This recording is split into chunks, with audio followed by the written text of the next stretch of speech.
Shalom, chers étudiants. Nous rendons grâce à l'Éternel, notre Dieu, qui nous a permis, afin que nous nous retrouvons encore en ces lieux.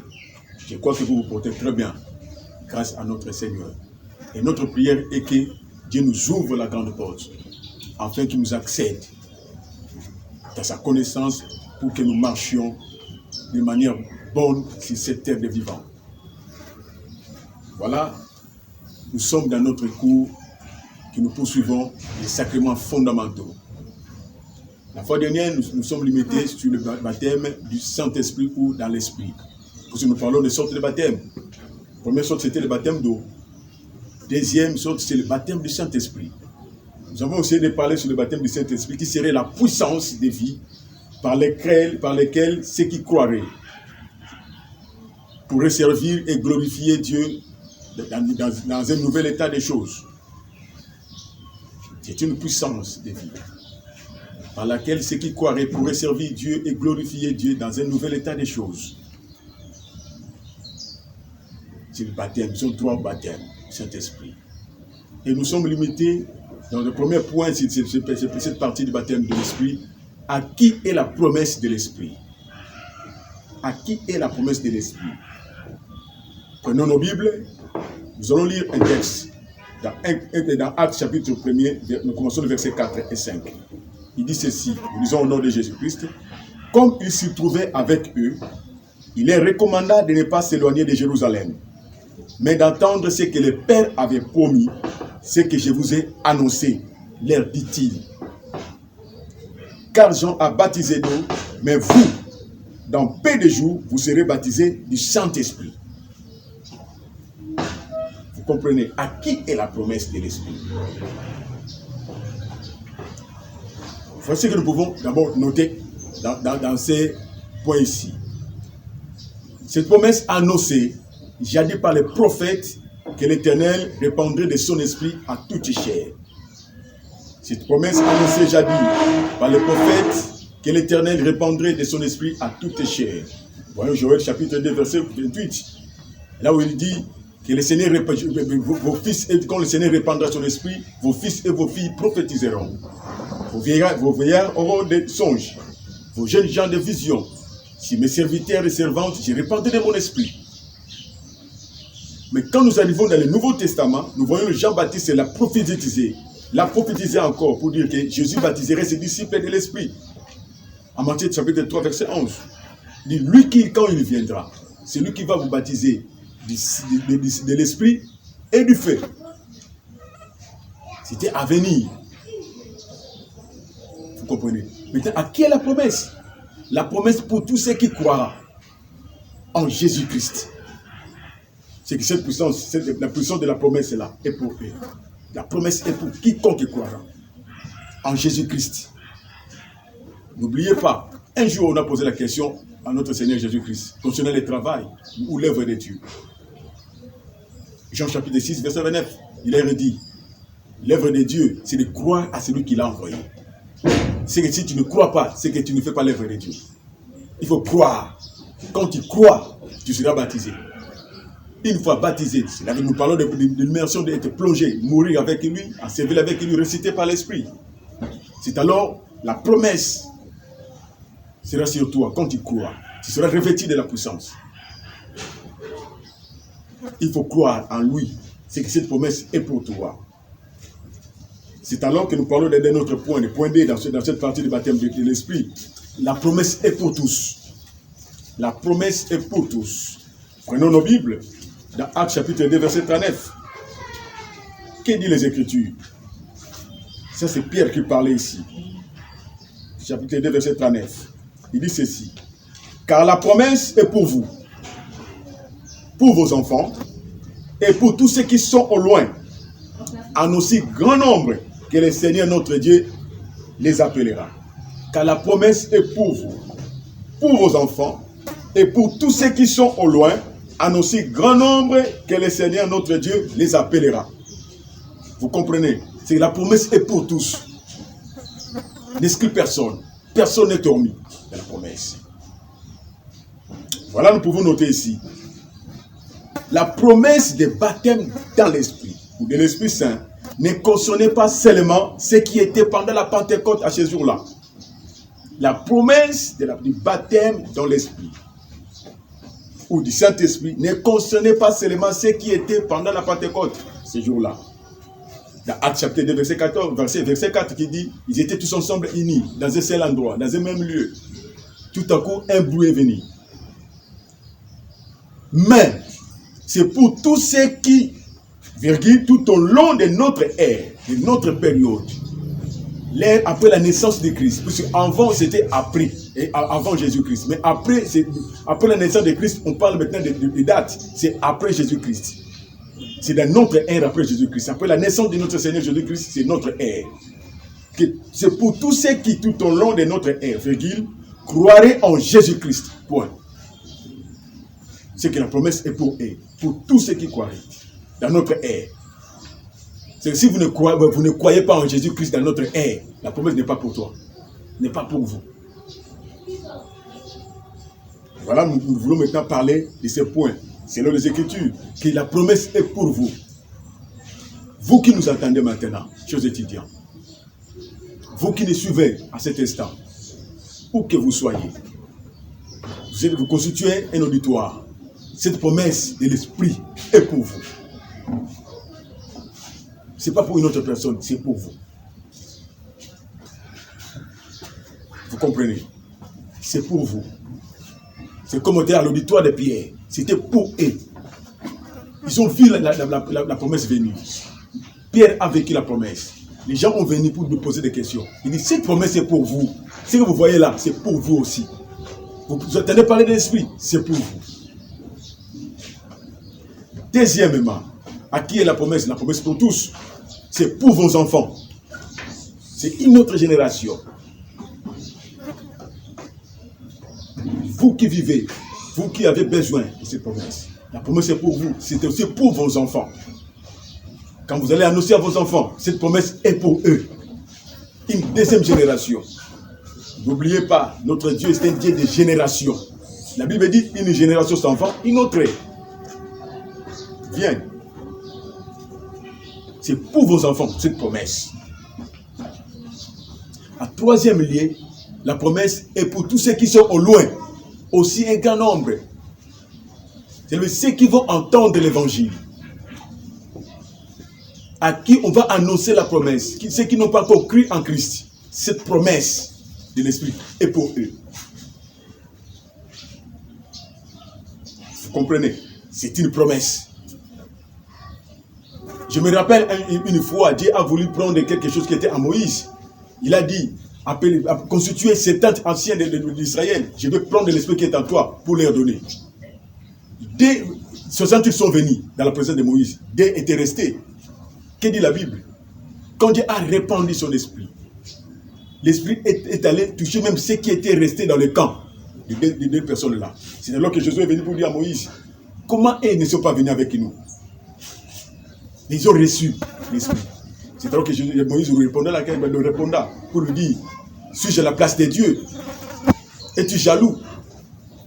Que tout soit prophète pour l'Éternel. C'est que la promesse était pour tous, les 70. Et aussi on reçoit la promesse. Tout au long. Et ceux qui sont au loin, eux aussi, la promesse est pour eux. Parlons de manière littérale. Quand nous voyons l'auditoire de Pierre, Pierre n'est pas aujourd'hui. Il est toujours dans notre ère. Quand ils ont vécu la promesse que le Seigneur avait parlé, vous recevez une promesse, ce que le Père avait dit. Vous recevez une puissance, et cette vie va venir sur vous. Ils ont vécu cela.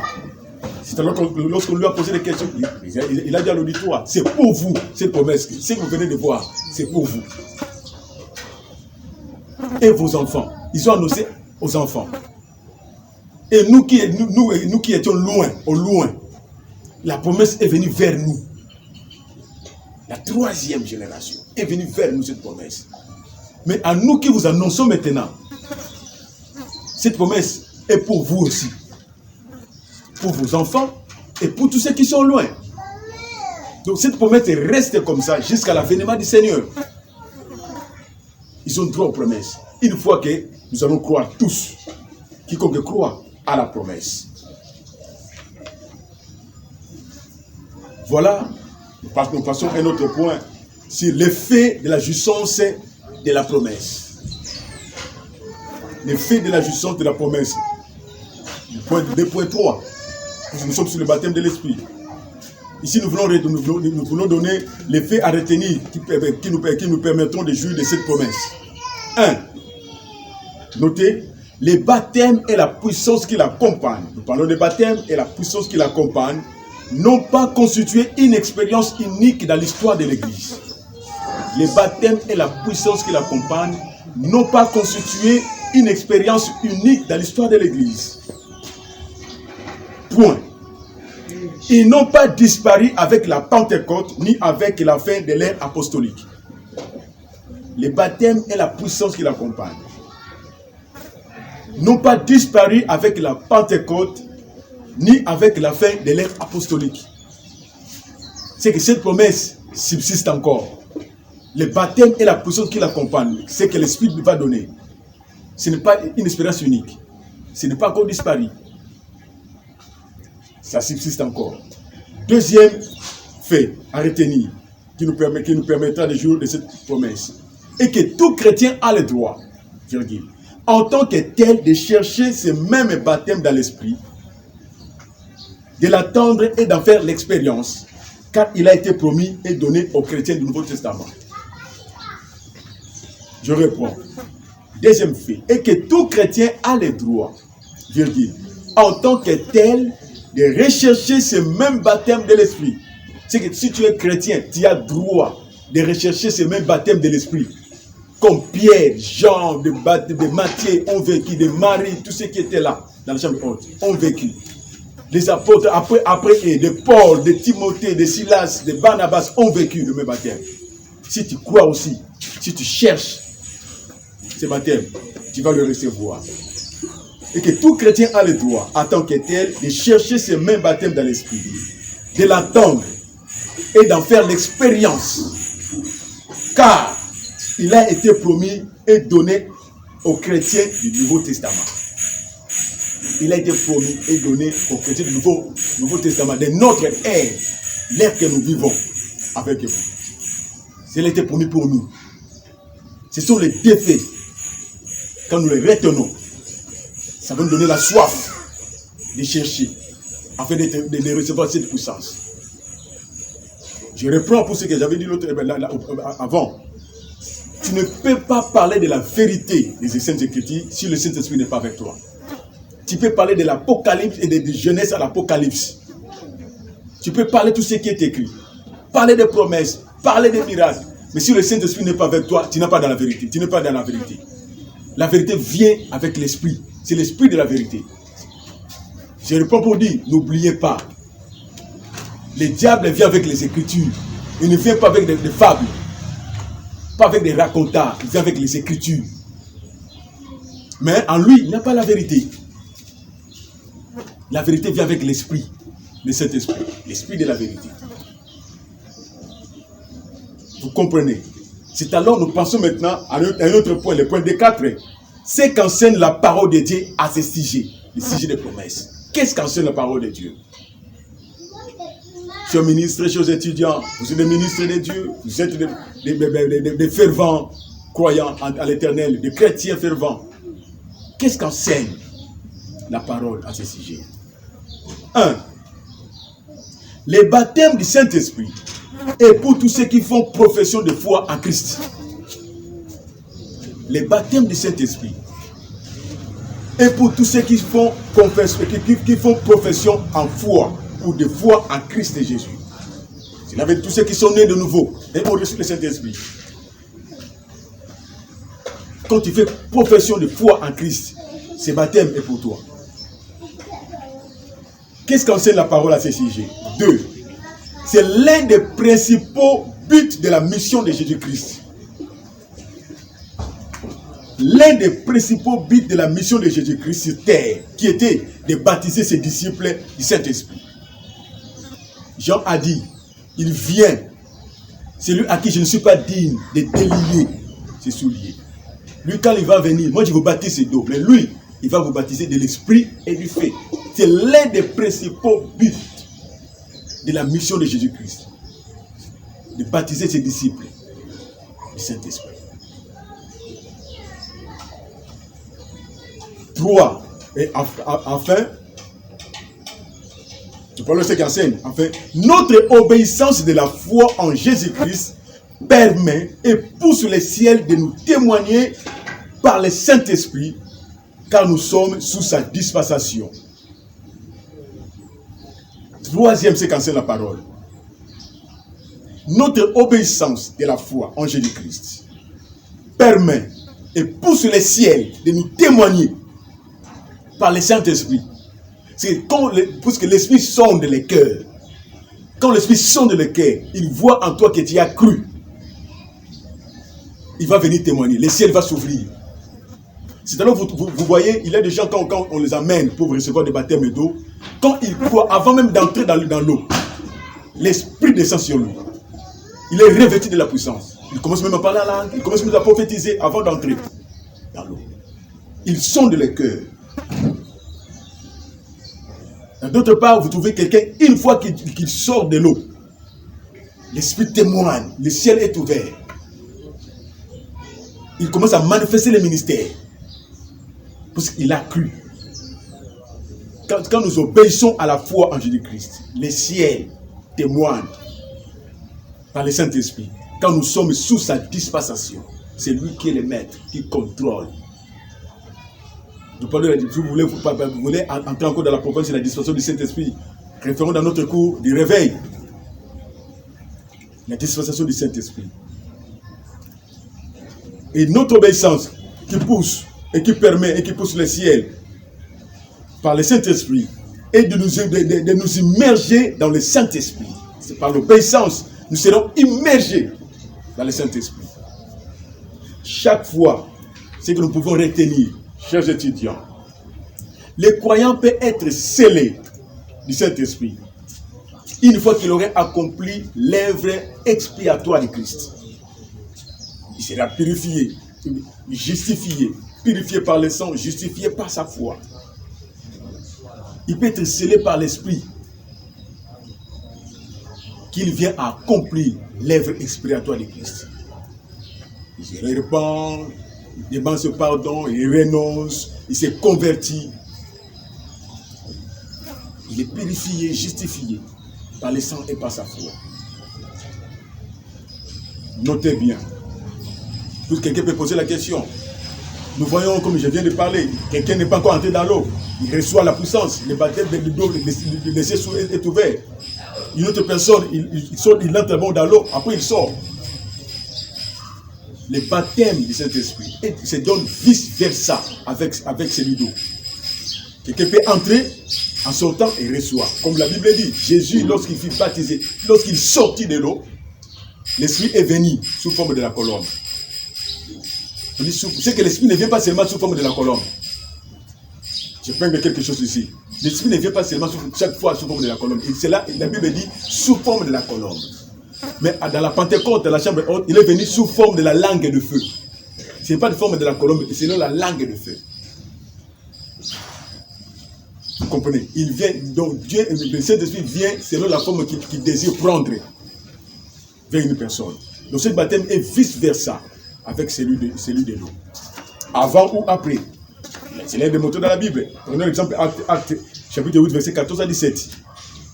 Acte chapitre 10, verset 39 à 48. Acte chapitre 11, verset 15 à 18.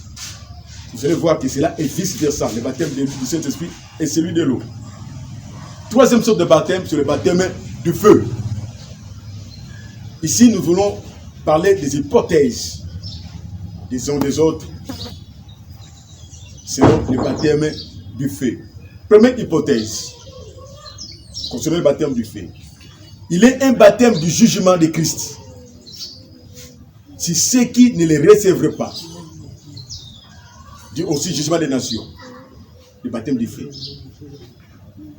C'est comme dans Matthieu chapitre 3, verset 12 à 19. Il nous présente que Jésus-Christ, qui tient dans sa main un vent, qui va nettoyer son air et trier le blé. D'autres seront gardés dans les greniers. Et les pailles seront jetées dans les feux. il a les vannes. Il nettoie son air, son endroit de jugement. Il trie, il juge.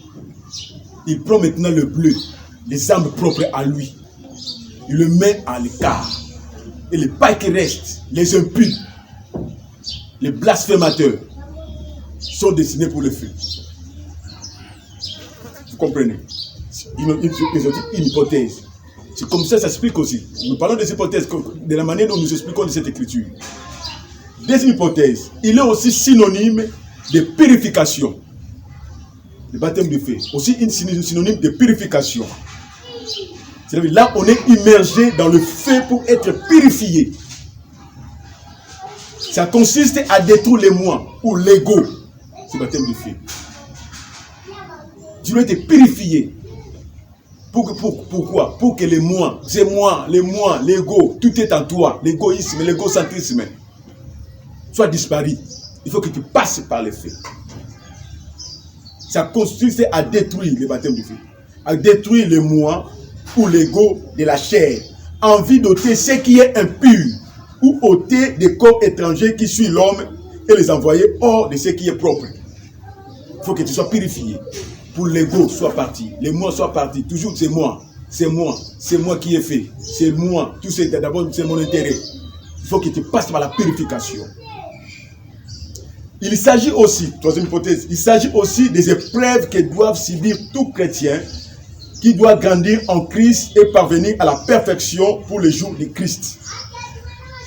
Troisième hypothèse, il s'agit aussi des épreuves que doivent subir tout chrétien qui doit grandir en Christ et parvenir à la perfection pour le jour du Christ. C'est aussi des épreuves. Vous comprenez? Il faut que tu passes par des épreuves. Afin que tu arrives à comprendre, comme Job un jour a compris, pour dire, je reconnais que tu fais tout, et rien ne s'oppose à tes pensées. Il faut que qui a cherché à obscurcir mes voies? S'il n'avait pas des épreuves, il ne pouvait pas grandir. Mais les épreuves lui ont permis. Il fit brûler en lui. Il fit briser. C'est un feu. Afin qu'il arrive à grandir. Voilà, chers étudiants, ce que nous vous annonçons et nous voulons vous donner un petit repos. Et nous allons continuer prochainement. Que Dieu vous bénisse.